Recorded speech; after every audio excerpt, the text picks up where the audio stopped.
வணக்கம். நான் விஜயகுமார்.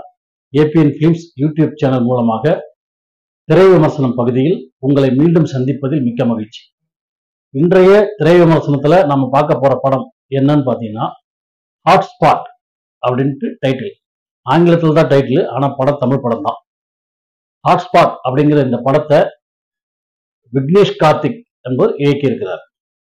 இதுல சமுதாயத்தில் இருக்கக்கூடிய 4 பிரச்சனைகளை 4 கதைகளா சொல்லியிருக்காரு. இந்த படத்துல கலையரசன், சாண்டி, ஜனனி ஐயர், அபிராமி, இப்படி நமக்கு தெரிஞ்ச சில நடிகர்களோட பல புதுமுகங்களையும் இணைச்சு படத்தை எடுத்திருக்கிறாங்க. 4 பிரச்சனைகள் அப்படின்னு சொல்றத அவர் எப்படி சொல்ல வர்றாருனாக்கா, எல்லா படங்கள்லயுமே 4 கதையை வச்சு ஒரு படமா எடுக்கிறாங்கனாக்கா, இந்த 4 கதைகளிலும் ஒரு கதாபாத்திரங்கள் ஒரு இடத்துல சங்கமிக்கிற மாதிரி தான் படத்தை முடிப்பாங்க. ஆனா இதுல அப்படி செய்யல. இது இன்னும் கொஞ்சம் வித்தியாசமா யோசிச்சு ஒரு இயக்குனர் தயாரிப்பாளர் கிட்ட போய் தன்னுடைய கதையை சொல்லி வாய்ப்பு கேட்கிறாங்க. அப்படிங்கிற மாதிரி கதையை ஆரம்பிக்கிறாங்க. அந்த கதையை சொல்றாரு டைரக்டர். 4 கதையை சொல்லி அதுல எந்த கதையை படமாக்கலாம் அப்படிங்கிறது தான் இந்த காட்சியோட முதல் காட்சி ஆரம்பிக்கும். இது முதல்ல ஒரு கதையை சொல்றாரு. இந்த கதையில என்ன சொல்ல வர்றாருனாக்கா, கல்யாணம் பண்ணிக்கிட்டு பெண்கள் மாமியார் வீட்டுக்கு போயிட்டு எவ்வளவு கொடுமைகள் அனுபவிக்கிறாங்க. மாமியார் கொடுமை அனுபவிக்கிறாங்க, வரதட்சணை கொடுமை அனுபவிக்கிறாங்க. இப்படி பல கொடுமைகளை அவர்கள் அனுபவிக்கிறார்கள். தான் பிறந்த வீட்டுல இருக்க எல்லாரையும் மறந்துட்டு கணவன் வீட்டுல போய் இவ்வளவு கஷ்டப்படுறாங்க. இதுவே ஒரு ஆண் அனுபவித்தால் எப்படி இருக்கும் அப்படிங்கிற ஒரு கற்பனையில ஒரு கனவு காட்சியா காமிக்கிறாங்க. ஆம்பளைக்கு தாலி கட்டி அவர் மாமனார் வீட்டுல போய் தங்கிக்கிட்டு மாமனார் அவரை கொடுமைப்படுத்தும் போது அவருடைய மனநிலை எப்படி எல்லாம் மாறுது, மாமனாருக்கு அவருக்கு எப்படி சண்டை மூடுது, ஆனா மனைவி எப்படி கணவனை அடிக்கிறா அப்படிங்கிற மாதிரி ஒரு கனவு அவருக்கு தோண்டி எழுதிட்டு உட்கார்றாரு. இதனால அவர் ஒரு பெரிய சமூகத்துக்கு ஒரு செய்தி சொல்லணும் அப்படின்ற ஒரு முறையில இந்த காட்சி அமைச்சிருக்கிறாங்க. இவ்வளவு தூரத்துக்கு ஆணுக்கு தாலியை கட்டி மாமனார் வீட்டுல போய் மாமனார் குடும்பம் காமிக்கிற மாதிரி ஒரு பெண்ணுக்கு உண்டான எல்லா பிரச்சனைகளையும் காட்டுறதுக்கு சொல்ற அளவுக்கு இந்த தைரியம். ஆணுக்கு பெண்ணோட ஆடையும் பெண்ணுக்கு ஆணோட ஆடையும் போட்டு வித்தியாசமா யோசிக்க தோணல.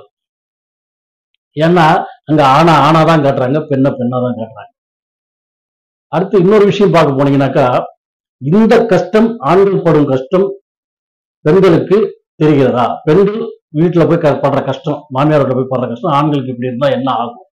அதனால இந்த பிரச்சனைக்கு ஒரு முடிவு சொல்லணும் அப்படின்னு சொல்லிட்டு அந்த மாப்பிள்ளை பொண்ணு பார்க்க போகும்போது என்ன சொல்றாரு, நம்ம 2 குடும்பமும் ஒரே பெரிய வீடா எடுத்து ஒன்னா இருப்போம். அப்படி இல்லைன்னாக்கா 1 மாசம் மனைவி வீட்லயும் 1 மாசம் கணவன் வீட்லயும் புருஷன் முன்னாட்டே இருக்கும் அப்படிங்கிறாரு. இதெல்லாம் நடக்குமா நடக்காதான்னு சொல்ல முடியாது. இருந்தாலும் ஒரு தீர்வா இயக்குனர் இதுல சொல்லியிருக்காரு. இது முதல் கதை. 2வது கதையில பார்த்தா இதை விட பயங்கரமா சொல்லியிருப்பாரு. என்னன்னா, ஒரு பொண்ணுக்கு நிச்சயம் பண்ணிட்டாங்க, கல்யாணம் நெருங்கிக்கிட்டு இருக்குது. அந்த நெருக்கத்துல அந்த பொண்ணு அப்பா அம்மா கிட்ட சொல்லுது, எனக்கு இந்த கல்யாணத்துல இஷ்டம் இல்லை. ஏன் இஷ்டம் இல்லை? அவனை நிச்சயம் பண்ணும்போது என்ன பண்ண, இப்போ எதுக்காக சொல்ற அப்படின்னு கேட்கும்போது அந்த பொண்ணு சொல்லுது, நான் காதலிக்கிறேன். யாரடி காதலிக்கிற அப்படிங்கும்போது ஒரு ட்விஸ்ட் என்னன்னாக்கா, அந்த பொண்ணு அவளுடைய தோழிகளான இன்னொரு பொண்ணை காதலிக்குது அப்படின்னு அப்பா அம்மாவுக்கு ஒரு அதிர்ச்சி. ரொம்ப கோவப்படுறாங்க. என்னது ஒரு பொண்ணு நீ காதலிக்கிறா? ஏண்டி பொண்ணு காதலிச்சா நல்லா இருக்க மாட்டி அப்படி ரொம்ப திட்டுறாங்க. வேற வழியே இல்லை, நான் அவளை விரும்பிட்டேன், அவ்வளவுதான் கல்யாணம் பண்ணுவீங்க, எங்க 2 பேரும் கல்யாணம் பண்ணுவீங்க அப்படின்னும் போது அம்மா என்ன சொல்றாங்க, நீ ஒரு ஆம்பளை காதலிக்கிறன்னு சொன்னா கூட ஒரு ஏற்றுக்கலாம், பொண்ணை காதலிக்கிறடி அப்படின்னு சொல்லும் போது அவங்க உடனே ஆமா நான் ஆம்பளை தான் காதலிக்கிறேன் அப்படின்னு சொல்லிட்டு அப்பா அம்மா கிட்ட காதலிக்க சம்மதம் வாங்குறாங்க. பையனோட வீட்டுல போய் காதலை சொல்லும் போது அங்க ஒரு பெரிய ட்விஸ்ட் வச்சு கதையில ஒரு பெரிய திருப்புமுனை கொண்டு வராது இயக்குனர். இது 2வது கதை. அந்த 2வது கதையில மெயினா அவர் சொல்லக்கூடிய மெயின் விஷயம் என்னக்கா, காதலுக்கு உறவுகள் ஒரு தடையாக இருக்கிறது அப்படிங்கிறத தெளிவா சொல்லியிருப்பாரு. நல்லா அந்த விஷயம், அந்த கதையும் ஓரளவுக்கு தெளிவா அழகா சொல்லியிருப்பாரு. அதே மாதிரி 3வது கதை வரும்போது என்னன்னாக்கா, இதே காதல் தான், ஒருத்தர் காதலிக்கிறாங்க. பையனுக்கு வருமானம் கிடையாது, வேலை போயிடுச்சு, அவன் என்ன பண்ணணும்னு தெரியாம தவிச்சிட்டு இருக்கிறான். வீட்டுல அம்மா என்ன பண்றாங்க, அப்பா ஒருத்தர் சம்பாதனையில குடும்பத்தை நடத்த முடியல அப்படிங்கிறாங்க. இதனால மனசு கஷ்டப்படுற பையனுக்கு ஒரு புரோக்கர் மூலியமா மேல் ப்ராஸ்டியூட் தொழில் கிடைக்கும். அதாவது ஆண் விபச்சாரம். அதை அவன் என்ன பண்றான், அவன் குடும்ப கஷ்டத்துக்காக ஏத்துக்கிட்டு அந்த தொழிலுக்கு போறான். இது காதலிக்க தெரிய ஆரம்பிக்கும் போது அவங்களுக்குள்ள பிரச்சனை. அதாவது ஒரு ஆண் எத்தனை பெண் கூட வேணாலும் தொடர்பு வச்சுக்கலாம், ஆனா மனைவியை காதலிக்கிறார். அதுதான் உண்மையான காதல் அப்படின்னு அவன் சொல்றான். அதுக்காக சொல்றான், இதையே நானும் மற்ற ஆண்களோட தொடர்பு வச்சுக்கிட்டு உன்னதான் நான் காதலிக்கிறேன்னு சொன்னா ஏத்துக்குவியா அப்படிங்கிற மாதிரி ஒரு கான்செப்ட். இது ஒரு விஷயமா பேசிட்டு வச்சிருக்காரு. கடைசியா 4வதா சொல்றதுதான் ரொம்பவும் நெகிழ்ச்சியான ஒரு விஷயம். என்னன்னாக்கா, இந்த ஊடகங்கள், அதாவது டிவி சேனல்ல ப்ரோக்ராம்ஸ் பண்றாங்க இல்லைங்களா, சின்ன பசங்க எல்லாம் வச்சுக்கிட்டு நேரடி நிகழ்ச்சி அப்படின்னு சொல்லிட்டு போட்டுட்டு நிறைய விஷயங்களை பசங்களை வச்சு ஒரு டிராமா மாதிரிலாம் காமிச்சிட்டு இருப்பாங்க. அதை சின்ன பசங்களை வச்சு தப்பு தப்பா பண்ணிட்டு இருப்பாங்க.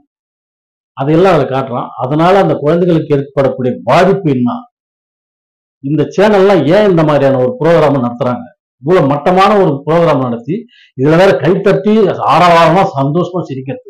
இதுல பெற்றவங்க என்ன பண்றாங்க, குழந்தைங்களுக்கு பேரும் புகழும் கிடைக்கணும் அப்படின்னு ஆசைப்பட்டு இந்த மாதிரி ப்ரோக்ராம்ல வாலண்டியரா கொண்டு போய் உட்கார வைக்கிறாங்க.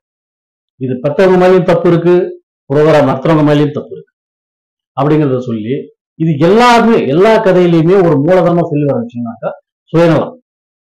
தன்னுடைய காதலுக்காக சுயநலமா ஆண்கள் என்ன பண்றாங்க, பெண்களை அடிமைப்படுத்தி வச்சிருக்காங்க முதல் கதையிலையும், உறவுகளால் தன் காதல் பாதிக்கப்படுகிறது என்ற ஒரு சுயநலத்தை அங்க கொண்டு வைக்கிறாரு 2வது கதையில.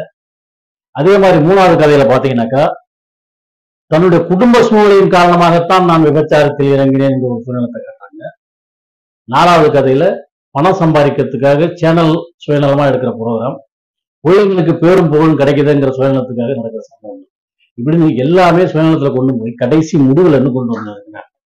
அந்த கதை சொல்ற டைரக்டர் கதை கேட்கிற ப்ரொடியூசரோட பொண்ணை காதலிக்கிறார்.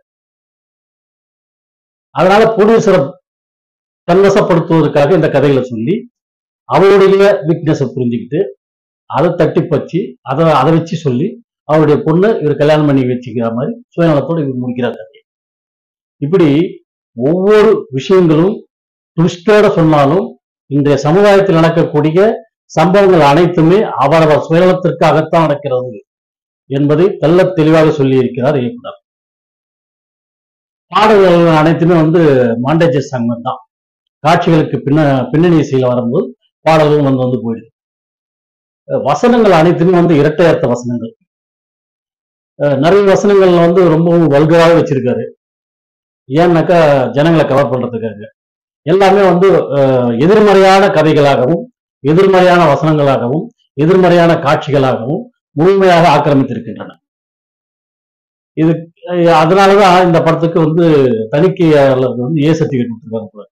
இந்த ஏ சர்டிபிகேட் கொடுத்ததுக்கு நிறைய பேர் எதிர்ப்பு தெரிவிச்சாங்க. ஏன்னா படத்துல ஒரு விஷயமும் இல்லையே, எதுக்காக ஏ சர்டிபிகேட் கொடுக்குறாங்க அப்படின்னு சொல்லிட்டு கேட்டாங்க. படத்துல எதிர்மறையான கதைகள், எதிர்மறையான வசனங்கள், இரட்டை அர்த்த வசனங்கள், நேரடியான வசனங்கள் என்று குழந்தைகளுக்கு ஒத்து வராத விஷயங்கள் நிறைய சொல்லியிருப்பாங்க. சின்ன பசங்க அதெல்லாம் பார்க்க முடியாது இல்லையா, அதுக்காக தான் பெரியவங்க மட்டும் பார்க்கணும் அப்படிங்கிறதுக்காக தான் இதுக்கு அந்த சர்டிபிகேட் கொடுத்துருக்காங்க. படம் ஆரம்பித்ததில் முடியும் வரை எந்த இடத்திலுமே தோல்வி கிடையாது. விறுவிறுப்பாகவும் சுறுசுறுப்பாகவும் படம் போயிட்டு இருக்கு. எல்லாருமே ஆனந்தமா ரசிச்சு சந்தோஷமா படத்தை பார்த்துட்டு இருக்கிறாங்க. அப்படி ஒரு விறுவிறுப்பான படத்தை இயக்குனர் விக்னேஷ் கார்த்திக் அவர்கள் சிறப்பான முறையில் கொடுத்திருக்கிறார். படமும் சிறப்பாக வந்திருக்கிறது. அனைவரும் திரையரங்குக்கு சென்று இப்படத்தை பார்க்கும்படி கேட்டுக்கொள்கிறேன். நன்றி, வணக்கம்.